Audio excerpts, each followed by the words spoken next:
ఇది వచ్చేసి మధ్యాహ్నం లంచ్ టైమ్ లో తీసిన వీడియో అన్నమాట.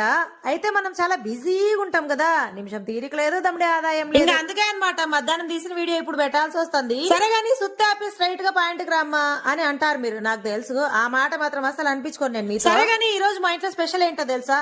వైట్ రైస్, గోంగూర పప్పు, క్యారెట్ తాలింపు. ఈ పప్పు చేస్తే ఉండేది ఇద్దరమే అయినా ఒక 10 మందికి చేసినట్లుగా ఇంత పప్పు చేసి పెడతాను. అది ఎందుకో తెలుసా?